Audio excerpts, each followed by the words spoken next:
History tells us that we've been fishing here in our streams and oceans for thousands of years. But over the last century and a half, more of us with better tools and improved technology are putting a strain on California that we all love. Today, with 38 million Californians, treating our resources wisely is an incredible challenge. Hi, I'm Tom Raftican and welcome to Real World Conservation. The concept behind Real World is simple. We hope to explore solutions to resource challenges that balance our sustainable use of resources while still ensuring a vibrant future for our kids. We'll not only look at fish, but habitat including our oceans, reefs, estuaries, and streams. And in addition to checking out these ecosystems, we'll chat with fishermen and other experts to shed some light on practical solutions that work today and yet serve us well into the future. Join us as we check out some great fishing and real-world conservation. Howdy, welcome to Real World Conservation. Tom Raftican here, and we've got a great show for you. But before we get into this evening's show, a little bit of background. On Saturday the 21st, we've got the No Motor Tournament. This will be the 15th annual No Motor Tournament. Hold this in Carpinteria. The benefit of this is the Carpinteria Salt Marsh. We raise some money and it gets off to the Land Trust for Santa Barbara County, and they're one of the owners of Salt Marsh. The reason is that Salt Marsh is an estuary and it helps pump out really good fish into the ocean. So this is kind of beneficial. But anyhow, Saturday the 21st, meet at Danny's Deli. We'll be there from about 6 a.m. on, and we'll get underway, lines in the water at 7 o'clock. Sign up there. It's a real bonus thing and a chance to win a Bass Pro Shop kayak, so it really doesn't get much better than that. But one of the ways that you can score really, really well on that tournament is with a little bit of local fishing knowledge. And tonight's show guest is Ben Miller from Hook, Line, and Sinker Tackle. Ben, welcome. Thank you, Tom. I appreciate it. Hey, we're doing a little bit of fishing in the ocean and a little bit of fishing freshwater also afterwards. Yep. But you are the owner of Hook, Line, and Sinker Tackle in Santa Barbara. Right. Yeah, we took over 2 years ago. It's been a great run so far.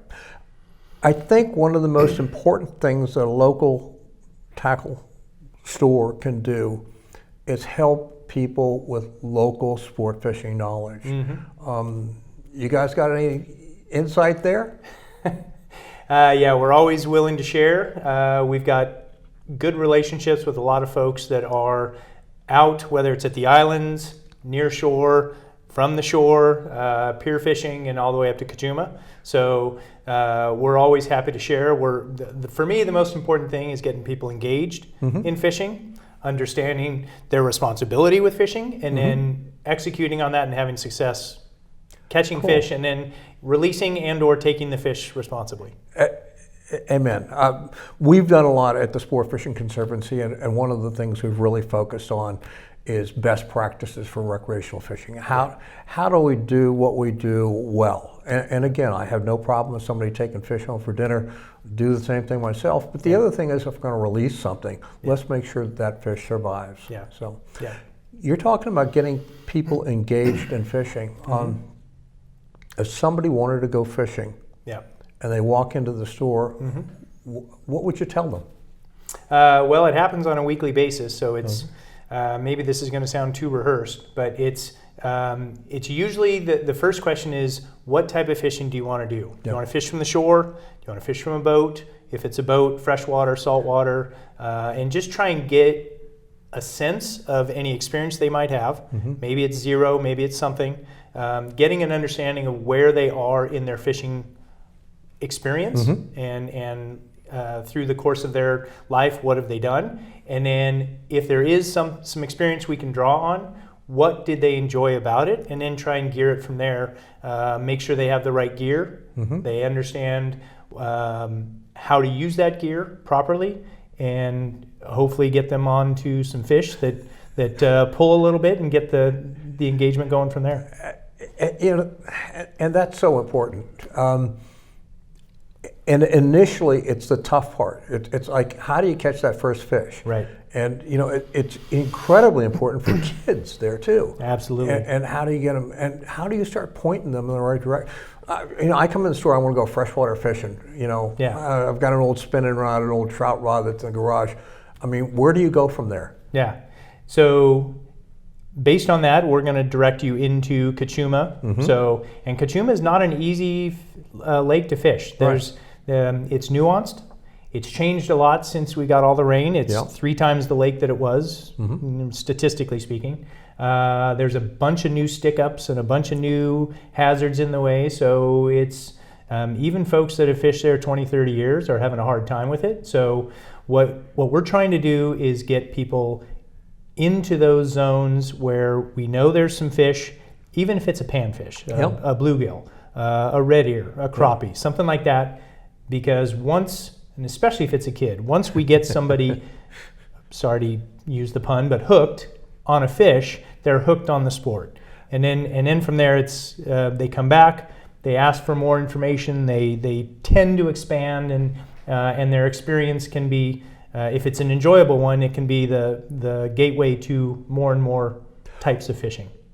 Well, and the other thing is, as you get them more engaged in the sport, it broadens too. Yeah. I mean, it's like, okay, fine. Yeah, I caught panfish. Yeah. How do I catch a trout? Yeah. Now I want a trout. Now I want a bass. A bass. Yeah. Okay.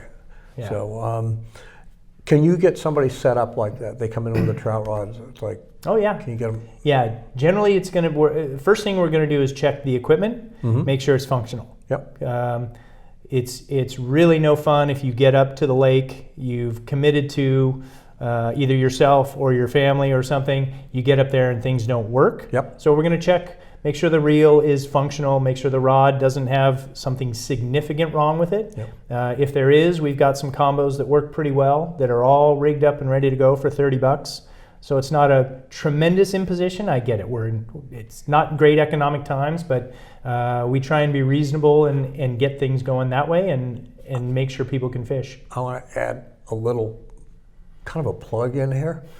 We were doing that Coastal Conservancy's surf fishing tournament, and this has got to be 6-8 weeks ago. And Patrick Friedman, my co-host and co-partner in the Sportfishing Conservancy, he and I are up sitting there. We get everybody set up. We get them out in the water in the morning. Well, it's a really beautiful day out here. And the water looks really, really good. And Patrick's wife's there, Kaylin. I said, Kaylin, can you watch the store here for a few minutes?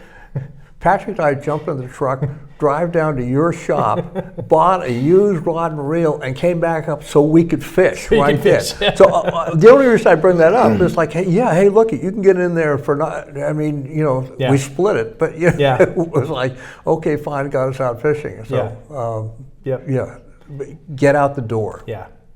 And for me, throughout my business career, not just at Hook, Line, and Sinker, but I've been in sales for a lot of years, and my focus has always been get the second sale. Yeah.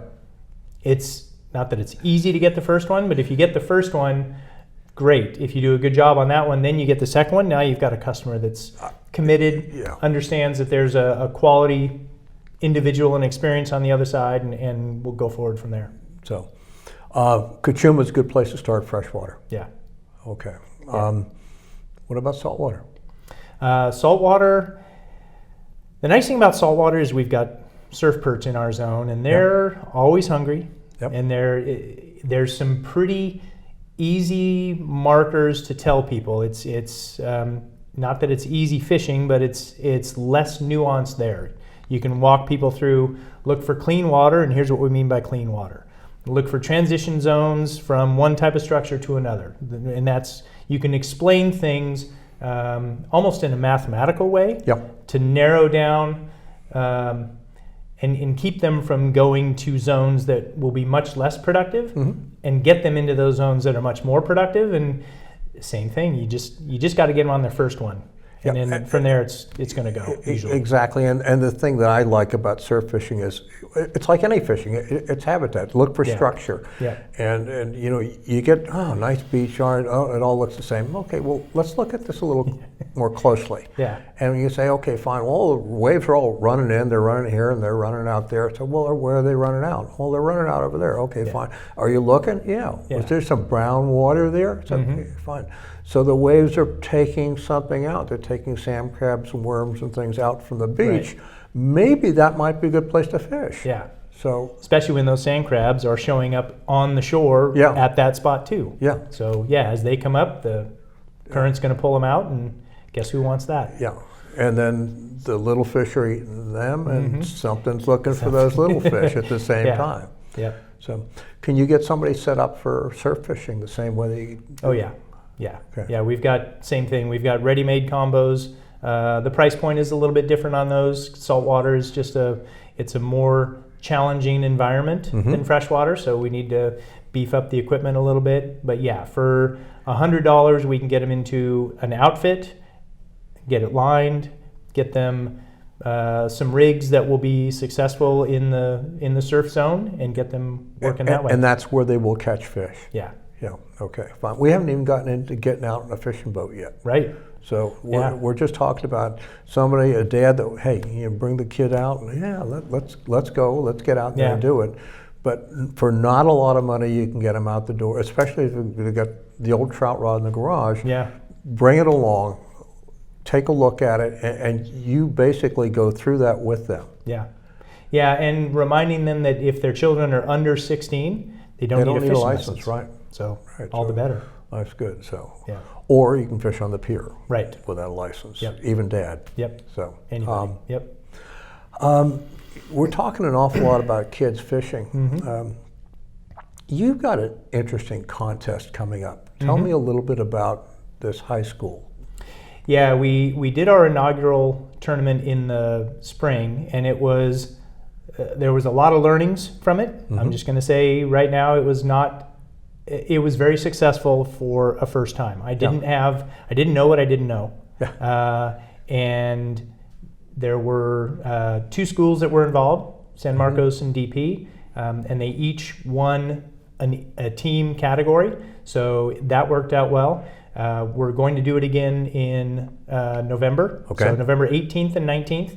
It's a Saturday, Sunday, and it'll be Saturday at 6 a.m. through Sunday at 6 p.m. That's the fishing window. Anytime in there, nighttime is okay too. Any legal fishing method is available to them. Okay. The zone will be from Casitas, some Lake Casitas, through Lompoc, so the entire San Ynez River chain, anywhere that is legally fishable. Okay. Emphasis on the legally, don't trespass. Right. As well as anywhere in our ocean. Okay. So you can fish And you have fresh and salt water in these. fresh and saltwater species, and it's not a big fish tournament. Instead, it's a species tournament. So the concept behind it is I want the fishermen of next year and next generation to be well-rounded and well-versed. So I want to reward those fishermen that are flexible with their approach and chase freshwater fish at Lake Cachuma with the same amount of enthusiasm and aggressiveness as they do in saltwater chasing tuna. Cool. So the idea is on a per team basis, the team with the most species, just flat number, Okay. the most species will win one category, and there's prizes for first and second place. The team that has the most species per angler will also have a first and second prize. And then similarly for individuals with the most species, those will be, there's a first and second prize level as well. And the idea behind the 2 categories at the team level is if it's a smaller team, I'll just make something up. Let's say Carpinteria has 2 anglers. Let's say Dos Pueblos has 32 anglers.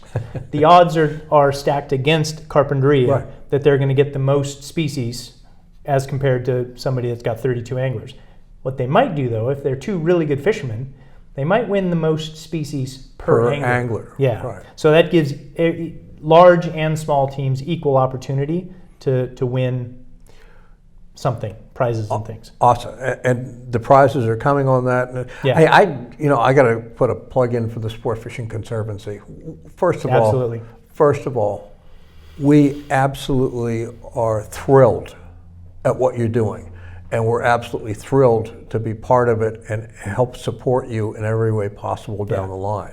So I think you've actually got some pretty good prizes coming out, and it looks like, you know, this should be a really good, interesting contest. Yeah, and I do want to echo your sentiment. The Sport Fishing Conservancy has been great sponsors of it, great supporters, and yeah, you and Patrick have done fantastic work to help support it. So really appreciate it. Hey, we're all in this together. Yeah, That's exactly. let's do it really well. Yeah, no offense, you and I are getting old. We need need some new blood. Exactly. Yeah. Start telling stories, and the same story starts coming up over and over and over again. It's like, all right, fine, time to get out the door. I guess I have told that story. Time to get out the door and get some new, and to bring in new blood. Yeah. So, what was the high point of this past tournament? I mean, what was fun was to see, because it was the first one, and people didn't have necessarily a strategy built, because species count is a different type of thinking. You know, when you think of tournaments, it's either most weight or single largest fish, things like that. So people had to think a little bit differently. Some of the highlights was seeing some of the kids that figured out chasing in freshwater and saltwater means, by definition, you're going to get different species. So it was interesting to see only 2 of the kids figured that out on their own, and then as word spread, then they realized, oh yeah, that is a good idea. And there was some very last minute Sunday went to the lake and caught a bass and a trout type entries, which good for them. They figured some things out. So it was neat to see the kids that figured, did the front end work to think about it, and had a set strategy in place and executed against it.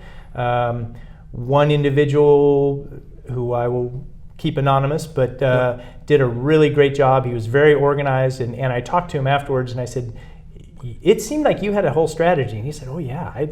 And he explained it to me, and it was really well thought out. And I appreciated the fact that somebody took the time to really think it through. Took it so seriously and got out and got in front of it. So, okay. You think he'll be entered this time? Oh, he's in. Yeah, he's in. So beware. Yes.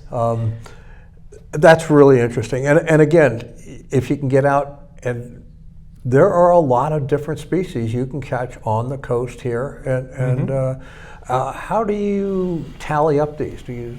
So currently what we're doing is they email a picture to me. In addition to the picture, there are certain identifiable markers that have to be included in that picture that preclude them from having caught the fish and taken a picture previously. And the other thing is, in order to submit, it has to be a legally available sized fish. What I mean by that is, a halibut, in order to count, has to be 22 inches long. Right. Calico bass has to be 14, et cetera, et cetera. So there is which the Sport Fishing Conservancy graciously offered, gave us measuring tapes. So there's in the picture, they have to prove that whatever fish, if it has a length limit, that it does meet those length limit requirements.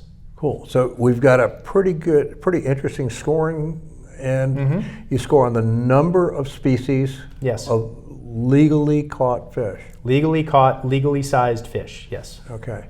Has there been a preference over fresh or saltwater on this? Are these guys going at both of them equally as hard? Or I would say, it's going to be interesting this year. So in the spring, rockfish, you could fish shallow water rockfish all the way unlimited. So now in the fall, because we've now got the 50 fathom rule in place, it'll be interesting to see, one, that's going to preclude a few species that are strictly shallow water for those folks that have a boat or a kayak or some sort of access that way. And are they really going to want to spend their time winding up from 412 feet. So That's a lot of work, too. Yeah, it is. And they're young. And Yeah, it's good for them. Yeah, what doesn't kill you makes you stronger. But so it'll be interesting to see how the rules, the regulations, change the strategy and maybe the outcomes. And the outcomes, right. And then again, you still have reef fish on there too. So, spend your time. Whitefish and Whitefish, sheephead. And, calico. Calico, sand bass. Sand bass.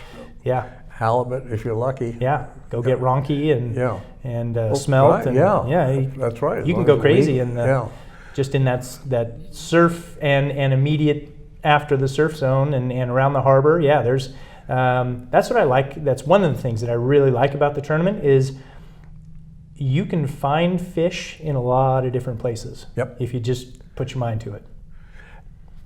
And it sounds like enough of the kids got the strategy. I think that might get passed on down the line. Yeah, I don't think there's going to be any getting away from it this time. So, yeah. So that's cool. And again, they got a chance to win some really, really good prizes coming out of this too. Yeah. So, I mean, it's going to be it's going to be gift certificates to the store, okay, as well as straight up prizes. Mm-hmm. So one of the things that I found, people really are attracted to stuff. They like stuff. Mm-hmm. So we're going to build some custom rods that will be available to first, and so the first place winners are going to get most likely a reel, and then the second place will get a rod, custom built, and as well as some gift certificates for more equipment in the store. Well, you can't go wrong. No. Let me see. I got to free stuff. I got to spend the weekend fishing and a really good chance to come away with some free stuff. With some prizes, yeah. So, you've been in the business 2 years and you're taking this on. This is really pretty cool. Yeah. So, this is really, really pretty cool. Yeah. Anything else exciting coming up at the store? So we just cleared our 2-year anniversary. It was October 1st of 2021 when we took over. And there's been a lot of really good support within the community. One of the things that I have learned, because I've never done retail before, is I need to do a better job with sales and things like that. So look for more sale type not just items, but a consistency around sales. Okay. And so things like a freshwater combo of the month, a saltwater combo of the month. So as we move into the spring and we start to see the surf fishing come around, it'll most likely be a surf fishing combo and trout up at the lake when they're planting trout. And then as we move into, right now the catfish and the panfish are going good. So I'm beginning to put some actual structure and strategy behind my selling as I've gotten to learn. I always knew the seasonality of fish in the ocean, fish in Kachuma, etc. What I have learned is also the seasonality around purchasing habits. It's interesting. I've fished in a lot of places, and one of the things that you learn over the years is basically you have to pay your dues, okay? It's like, okay, fine, well, I'm gonna go stream fishing. Okay, well, wow, got the first one, that was pretty good. Okay, now what do I have to do to get the second one? And all of a sudden, we're getting back to the high school kids' strategy, but the thing is, you pay your dues, you're like, okay, fine, that's what this is what made that fish chase that lure, this is what did that. It sounds like there's always going to be that learning curve and that you invest in the future by getting out there. But it sounds like if somebody just wants to come in the store and talk about this, can you point them in the right direction? Oh, absolutely, yeah. Like we talked about earlier, there's a number of folks that have cycled through the store and built up a relationship with us that they share the information that they're experiencing. So it's not just my experience and Kai's experience and some of the other folks that work there. It's fresh. This gentleman was at this place 2 days ago and did this. This lady angler had this success from the pier. All those types of things, those types of reports are coming in constantly because when people come in, we're a friendly store. We ask about it. It helps us. It helps them. So it's mutually beneficial. if somebody all catches a around. fish and they take a picture of it, can they come in and put it in your wall? So they can email it to us, and we will put it on the wall. Yes. Okay. So that's another challenge, especially for the kids Yeah. that come in, and now I'm not talking high school kids. I'm talking 10 and under. Yeah.